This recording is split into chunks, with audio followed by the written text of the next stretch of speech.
Hi everybody, and welcome to part 2 of our huge Escher project. Last week we did the first half of this drawing. In the meantime, I have finished up the background and the mid part here. And once you have done that, and it's all repetition of course, then you should go to the right part. So leave the right part out for last, because otherwise you might get it all blurry if you touch it with your hand.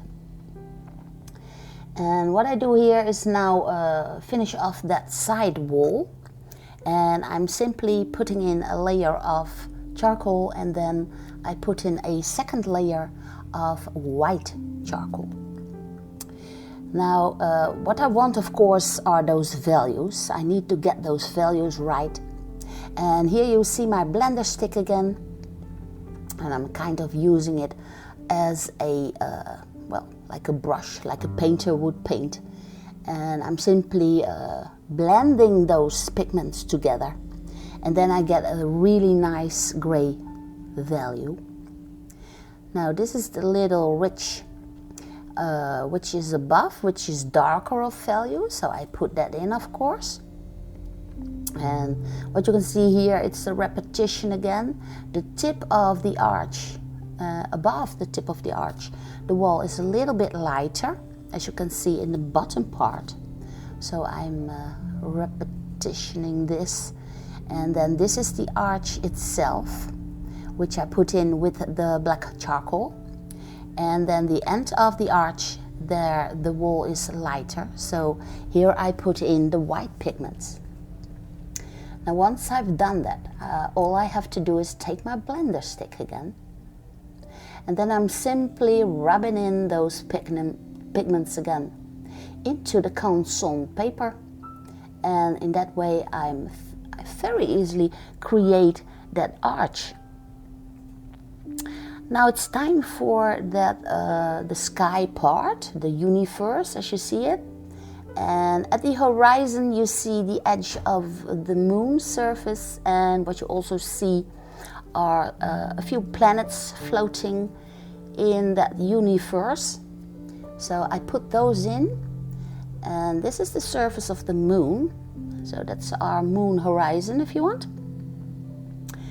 And now all I have to do is take the charcoal pencil again and simply draw around the odd looking oil lamp and the planets themselves. So I put in that layer of charcoal, and then I pick up the blender stick again and I rub in all those pigments, and you can see how nice and dark the sky gets. Then it's time for that little pillar. So I draw that in too, of course, and you can see a little bit of gradation there. And of course you can watch the whole progress and the whole process on my Patreon page. So if you want to see it in real time, I talk and draw at the same time, and you can support me there if you want. Now this is the surface of the moon. And same as in the left side, which I did in last week's tutorial, I only use the charcoal pencil for that. So I don't go in there with the white or with the blender stick at all. And in that way you get a great contrast between what is wall and what is the surface of the moon. So just put in only charcoal for that area, that surface, and just leave it. I'm just drawing in those craters, and well, I do not do much with that. Then once I have that, I can draw in my pigeon, which is on the ledge there, and it has nice great shadows on its body. Now Mr. Escher used birds with human faces. I decided to simply draw in birds. I didn't want to copy him all the way. All I wanted to get and to get to see is the perspective that he was using, and that great one-point perspective with a great 3D feel. So that is why I'm drawing this, learning from Mr. Escher. And first I draw in all the dark parts on the bird, which is very important. And once I have those standing, I pick up the white charcoal again. And then I simply go over the black pigments, using my white charcoal kind of like a blender stick, if you want. And well, they merge together, they blend together so nicely. The white and the black charcoal are like brother and sister. They are, they are very nice to work with together, and it's just a great medium. Then once I have my bird standing, then I can simply put in the white of the ledge that he is standing on. I'll also use the wall there, and I simply draw in between the little toes very carefully, so the feet are really standing on that ledge, which is altogether white. He does not use any shadows on that, as you can see. Now that I have everything in place as I planned it, I simply start to check the gray values. So if I see that this is, for instance, a little bit too dark, then I simply go over with the white charcoal. And that's very easy. If you think there are parts that are too light, or maybe you have parts that are too dark, just simply go over it with the white and the black charcoal until you have that value that you like. And I'm checking, and this is also a great way of training your eyes and training your feel of 3D, and just checking everything, how is one value standing next to the other value, and in that way getting the maximum of 3D effect. So this can be a little bit lighter, for instance, so I simply go over that, making it quite a sharp ridge here in the bottom part, so that it really comes close to you.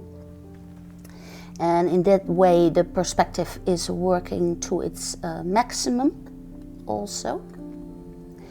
And it's kind of like painting with the pencils, if you want. Of course, the original was a Mezzotint, which is a it's like etching with the copper plates. And this is simply a huge A2 drawing. And the bigger the drawing, the more time it will take for you to finish it, of course. But should you go too small, then you have very little space to put in nice little detail. So maybe if you want to draw it a little bit smaller, then you can pick up a little, like an ink pen or a fine liner or something. And that way you can also make this amazing drawing that Mr. Escher made in all the mediums that you want. You could even paint it or make an ink drawing out of it, or like me, just a charcoal drawing, whatever you prefer.